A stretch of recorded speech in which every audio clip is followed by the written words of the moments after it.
The views and opinions expressed in this program are those of the participants and do not necessarily reflect the views of BronxNet or the program underwriters.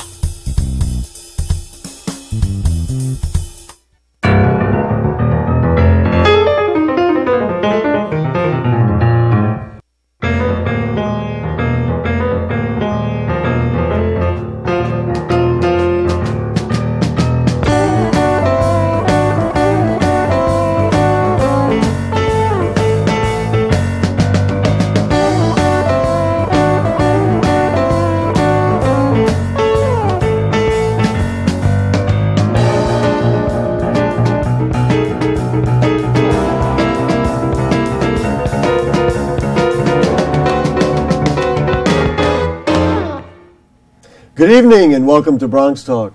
Many Bronx communities and community groups have weighed in on efforts to curb violence in our communities. The people at Jacoby Hospital have an informed and out-of-the-box point of view, and that is to treat the disease of violence as, well, a disease. And who better to prevent a disease than our forward-thinking friends at Jacoby? So they formed Stand Up to Violence, a unique program that actually works. Tonight you're going to meet a doctor who heads the program and an ex-con who is one of their outreach workers. If you want to add in your comments or ask questions, then call in 718-960-7261.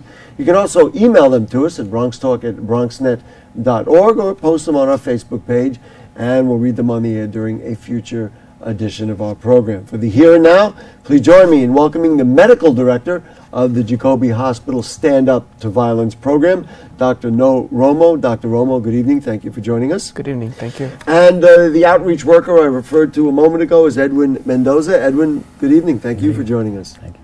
Dr. Romo, talk to me about this concept. Violence, we know what it is. We have too much of it in our community and communities all over the country. And traditional ways of dealing with it come out of the crime and policing areas. We want to do better policing, maybe even through education. How did this notion of looking at violence as a disease come about, and why do you think this works? Yeah, I think when you look at mortality data, so as physicians we're worried about the outcomes, right? So when we look at mortality data, violence is the number one cause of death for young black men between 15 and 24 years of age. And it's the second leading cause of death for young Hispanic men 15 to 24 years of age. So close to 50% of young black men that die as a consequence of homicide. And 35% of young Hispanic men that die nationally die as a consequence of homicide. And those numbers can be easily translated to the Bronx.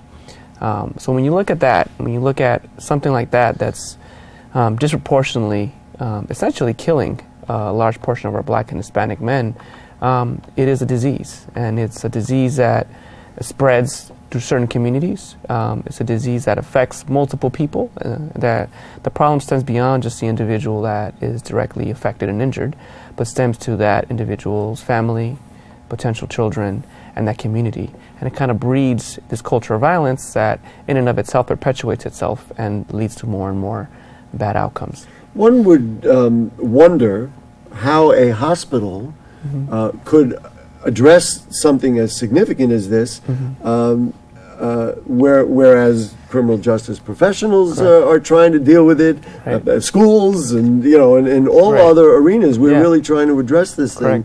Why is a hospital a good way to deal with this? Maybe even why in particular Jacoby Hospital? Yeah, I mean, it's not to say that the criminal justice system or the school system is not doing a good job at the way they're doing. They're definitely targeting things, and I think this has to be a group effort. I think that the way this is different is that patients that get shot, stabbed, or assaulted end up coming to the hospital. And particularly Jacoby Hospital being a major trauma center in the Bronx, we get a large proportion of individuals that are shot, stabbed, or assaulted. So what we started noticing, in the hospital is, we would get these individuals come in, and we have a great trauma surgery team at Jacoby that takes great care of these patients acutely. But what we found, and physicians as well, I was one of them as I trained there as a resident, what we found is that we would see them, we would take care of them, take care of their wounds, they would get better, and they would go right back out to the neighborhoods where they grew up in. And then you'd see them again. Exactly. And then a large portion of them would just come right back. So then, you know, it got us to thinking, well, if this was any other disease, right, if we had patients coming in with a certain illness and we treated them, we sent them back and they came right back with the same illness again, we would start questioning ourselves, saying, what can we do better? What medicine can we give them to prevent them from coming back? Right. Or even much like you would run a diabetes program Correct. or a program Correct. for cardiac health and those Right. kinds of things, and Right. exercise program and things like that. Yes. Which of course the hospitals do. It's the whole Of course. nature of the Right. industry of public health right now. Correct. So then the way we started looking at that is saying, okay, is there anything we can do when these individuals present to the hospital to help them acutely recover, but on top of that, to prevent them from coming back with intervention that's hospital-based, but that's also community-based. So we kind of devised this model where we have this program called Stand Up to Violence, which is based on the Cure Violence model. Now, this Cure Violence model comes out of Chicago, out of the University of Illinois, which is where it started, which is essentially trying to break the community norms of violence. And they do that through getting credible messengers, is what they call them. Credible messengers. Credible messengers. Credible they're also messengers. pretty incredible, Well, but they're credible Edwin is messengers. incredible. We know exactly. that. We were talking to him before the show. Of course. But these are individuals that have been incarcerated in the past, that have been involved in gangs, been involved in violence before, that have a feel for what's going on in their neighborhood, and they could essentially interrupt violence before it happens. Because what they found is that, you know, a lot of violence is preventable. A lot of violence happens over arguments, over misunderstandings that could be potentially mediated if you have the right messenger.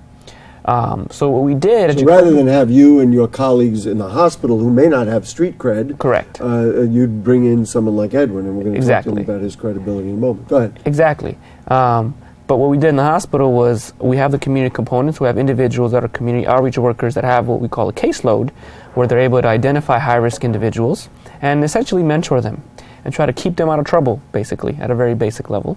And then in the hospital, we have a whole team of individuals that responds to people when they get shot, stabbed, or assaulted. And that team consists of myself from the medical side to help the trauma surgery team or any other teams to help coordinate the medical care and be there for the patients as much as we can. We have a social worker who's actually the program director of the program. And so, you know, just to put it in plain language, if somebody Yeah. comes in and they've been injured through Yep. some violent situation, Yeah. then you will have not only somebody deal with them medically, because of Correct. course that's the primary issue when they Right. come into the hospital, but then have somebody come in, why are you here, what were the Exactly. issues that led to this, Yep. whether it be a domestic dispute or some sort, or Right. with friends, or Right. random in the street, or Correct. whatever it is.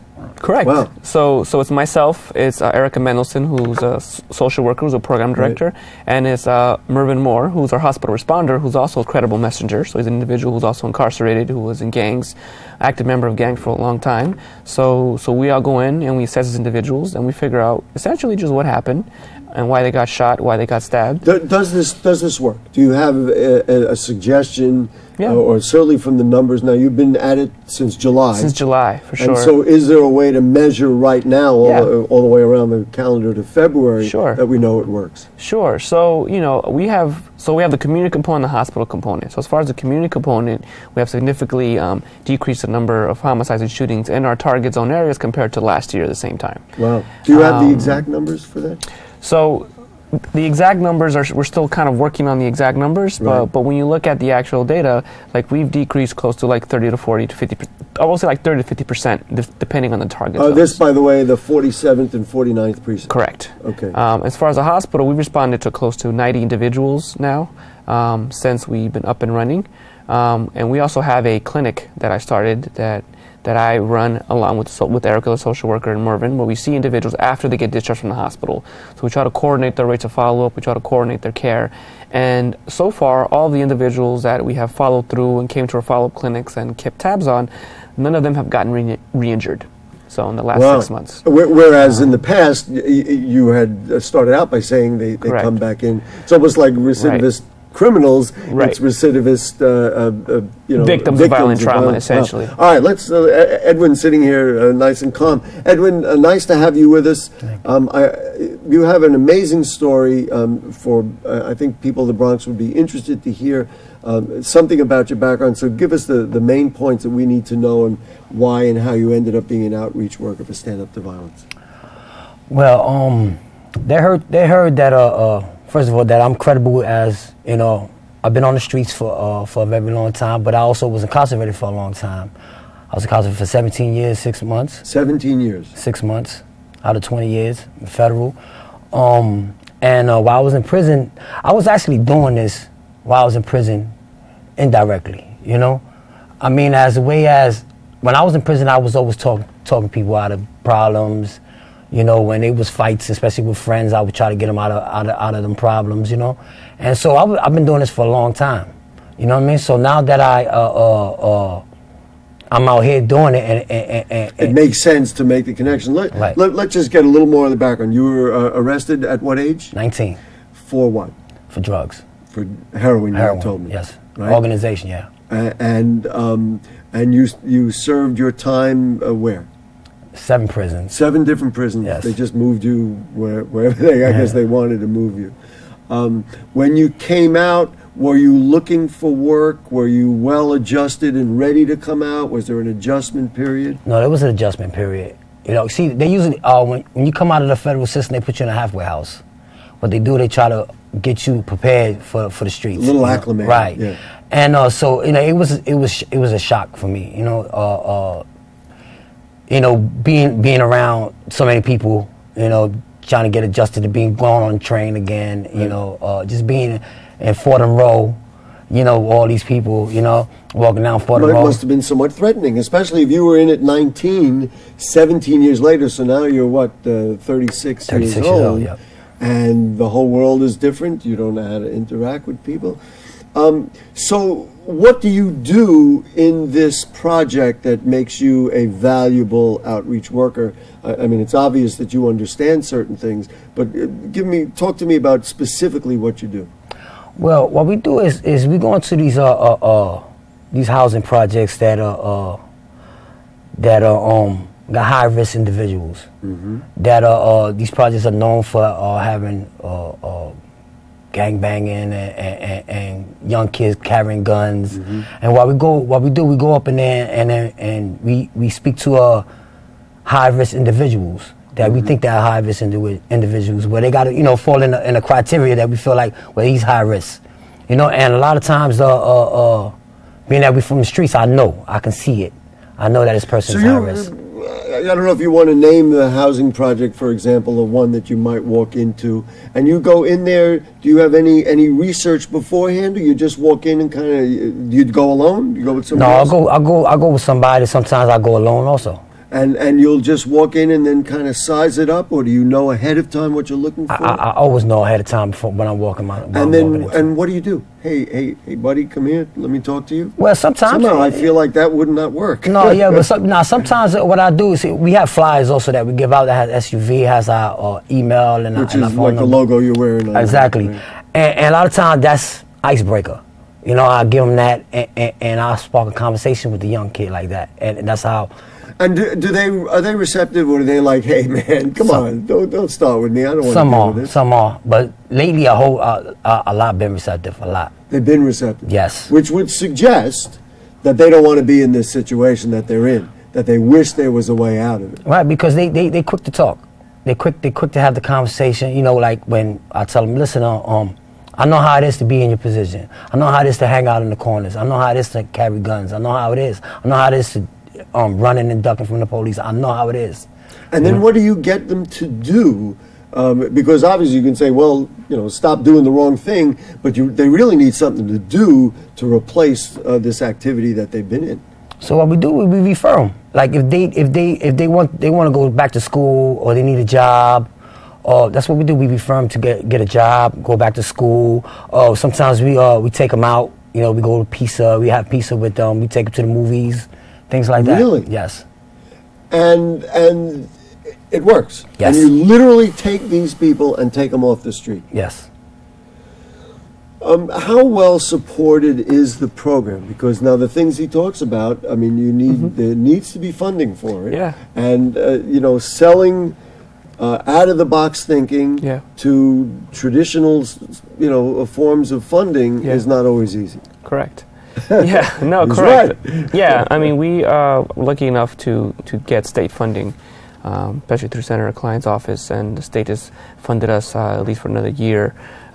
So, you know, we have money to hire these community outreach workers, hire these violence interrupters, hire a program director, and for all these activities for these individuals.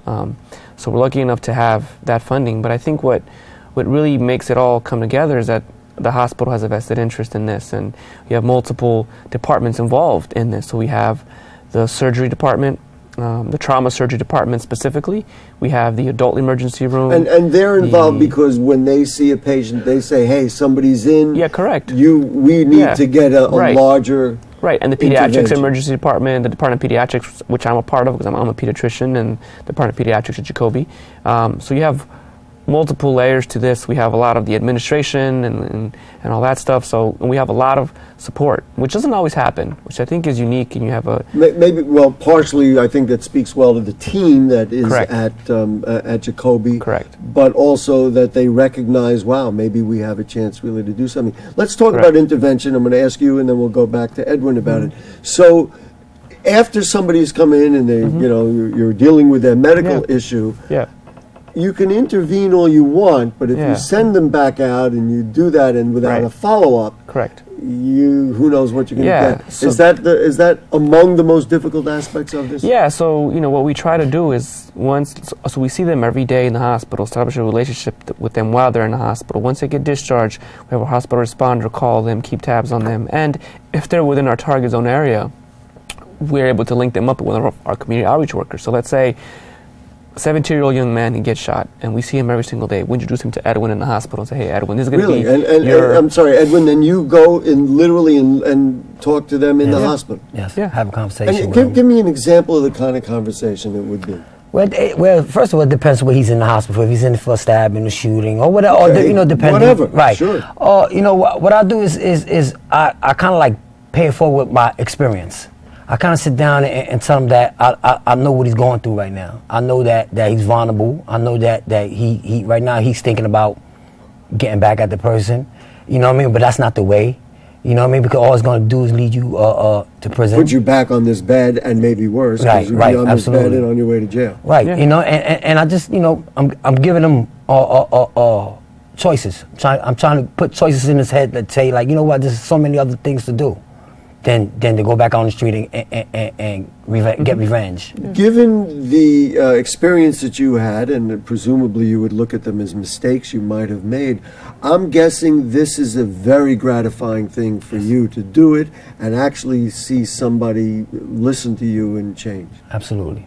It is. Yes. Yeah. Can you give me an example of somebody, you know, obviously you don't want names, but somebody you know that you saw was either injured or somebody you met in the street who you know that you've turned around or literally saved from this issue?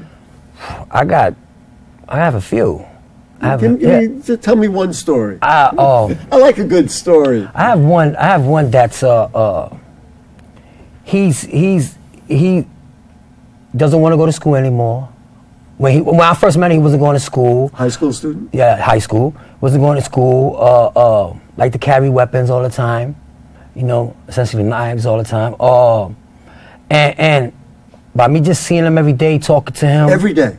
Every day. Every day. Not necessarily every day. In the hospital or? No, on the street. On the street.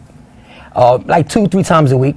You know, I would see him and so you, I'm sorry to interject. So you would go to where you know he hangs out, and you would just say, "Hey, man, what's up?" Yes, I'll call him. Say, "Hey, what you doing? What's on your mind? Ain't nothing. You home? Yes, I'm coming. Stop by. Let's take a walk. You know, things like that. And we'll take a walk and we talk. And that's the best time I have with them, when I take a walk and talk. And as a result of that, with this particular young man? Yes. Oh, yes. With him, I seen the most change out of all my participants. I seen him change the most. And he's trying to do better in his life. He actually got a job and everything now. How big is that pull of the peers around him? So that now, okay, hey, you know, Jose is hanging out with this guy. He's not one of us anymore. And then all of a sudden he's losing that family that he had identified with growing up. That must be among the most difficult pulls for you to break away. Right. Yes, it is. But you stay with it. Yes. Do you do more than one person at a time? Yes. Like you'll say, hey, fellas, listen, let's all figure this out. Because I'm guessing that would be among the most effective. What you mean, like at one time? Yeah, like, 2 or 3, or really does it have to be one-on-one? No, but most of the time it's really one-on-one, you know. But I have sometimes it's maybe 2 or 3, you know. But mostly it's one-on-one because I feel like one-on-one I have more to offer than having 2 or 3. And also you can engage them. Yes, absolutely. Dr. Romo, how can, or is this program able to be duplicated either in other hospitals or even enlarged at Jacobi? You know, it seems like it would work. I mean, the way you've described it, certainly Edwin's passion for doing it, his unfortunate experience, plays very well. Can we do this elsewhere? Is this like a really big answer? So I think that is the hope, you know, and I think it's hard to say that right now. We've only been at it 6 months, so I think once we hit the 1-year mark and we actually look at the numbers and prove that it's something that actually works, which so far it is, once we can have the numbers and do the actual research, and I think that the numbers will come out favorably, showing that we're able to improve rates of follow-up in the hospital, 2, improve rates of recidivism, 3, decrease the rates of retaliation of individuals that are victimized, and 4, at the community level, decrease the amount of shootings and intervene at the individual level and the community level. You know, I think, and that's the biggest thing I think in the hospital is preventing retaliation, talking to individuals about retaliating, and we have done that undoubtedly. They come in there and they're saying, you know what, I was injured, or this was a gang fight, or it was a domestic fight, or whatever it was. When I get out of here. And it's just about planting that seed, really, and that's what we've learned. You just plant that seed little by little, and pretty soon enough you start noticing individuals in the clinic, in the hospital, in the community just kind of change in their mindset. Before the show, and I don't want to get too technical, but it was interesting. It was a bit of an education for me. Beforehand, I was asking you about your degrees in epidemiology. Correct. And how a public health professional looks at this. Go through what you were explaining to me about primary, secondary, and tertiary types of care and insights. Right. So when you look at diseases, so you have different types of interventions at different stages. So you have primary intervention, secondary intervention, and tertiary intervention. So at a very basic level, primary intervention is preventing disease from ever happening. A classic example of that is, let's say, vaccines, right? So, or I'm going to make the analogy, or Edwin going out there and getting into a housing project or into a gang before they do something that we're all going to be or getting one of like his participants who is thinking about retaliating to somebody and saying, you know what, don't do that, you're going to hurt somebody else, and not doing that. Move it forward. So that's secondary. Primary intervention. So like secondary prevention is when you intervene in somebody that has the disease early on. So if you're talking about violence, example of that, let's say like his participant is already carrying a weapon, his participant has already injured somebody, and now has a potential to injure somebody else, and now let's prevent him from not doing that again. Right. Okay. Much like somebody with a heart attack, and you want to make like early onset heart attack, you catch it quick before it causes damage. Right. Right. Tertiary prevention is essentially the disease has already progressed, and all we can do is treat it now. So that in that case, it's somebody who's already been shot in the hospital. What do criminal justice professionals think of this? Do they say, you know what, this is just, you know, healthcare pap and we don't want to deal with it? Or do they say, you know what, we're going to embrace this, we like the idea? For sure. No, I think that it's definitely supportive. I think that we are all working against the same fight, essentially. We're all working towards the same goal of decreasing community violence and decreasing the impact that it has on individuals, families, and communities. So by all means, we're all working together. In terms of outreach, now you have a website, or there's a Facebook page? There's a Facebook page. Okay, we're looking for Stand Up to Violence. Stand Up to Violence. Correct. Okay, and what do we want? What message do we want to leave our viewers with? That there's ways of dealing with this, right? Right. Yeah, I think the message is just that violence is a preventable disease, and a lot of these communities have been historically devastated by violence. And I think when you get down to it, people are tired of it. People are tired of seeing it. People are tired of witnessing the effects of it. And it's something that's definitely preventable, and it's something that we can do together. Edwin, I'm not even going to ask you for a comment, but I'm just going to thank you for using the worst parts of your life to turn it around and being one of the most important people in the Bronx right now, because goodness knows our kids need people to put them on the right path, and using what you've been through to do that is very admirable. So congratulations, and keep standing up to violence. I guess Yes, that's sir. the bottom line. Yes. Thank you, Dr. Romo. Thank you, Edwin Mendoza. And folks, we will tell you about some of the viewer mail that we've received. Actually, it was on Facebook.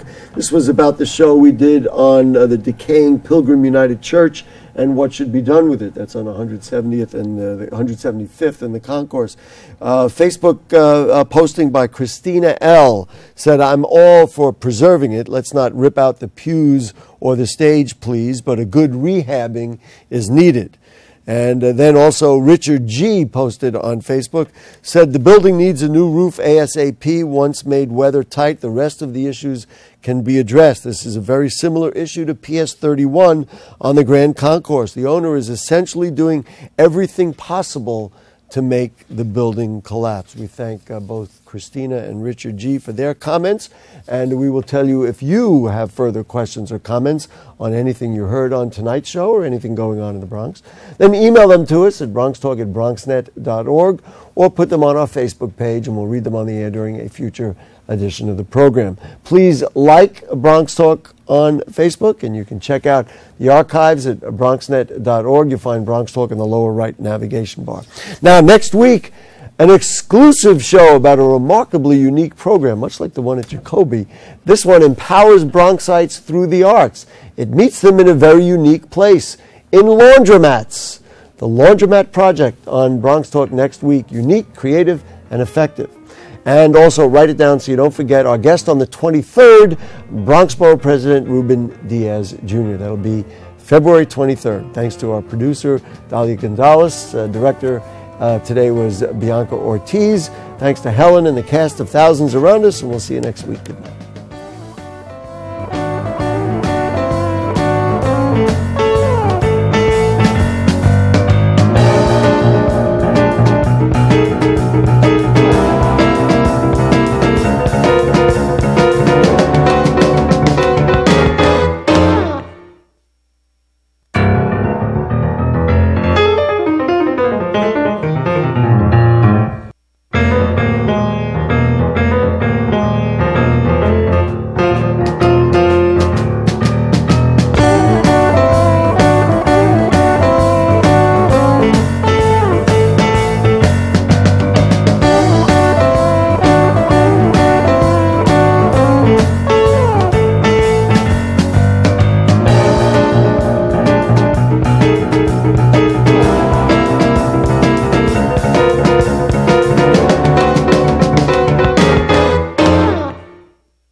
Body language can tell you all sorts of things.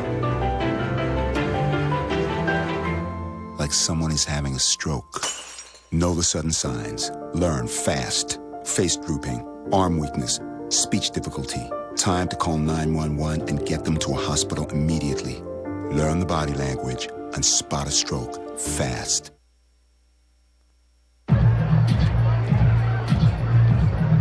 If you drive buzzed, it could cost you around $10,000. You'll face major legal fees, major fines, and steep insurance penalties.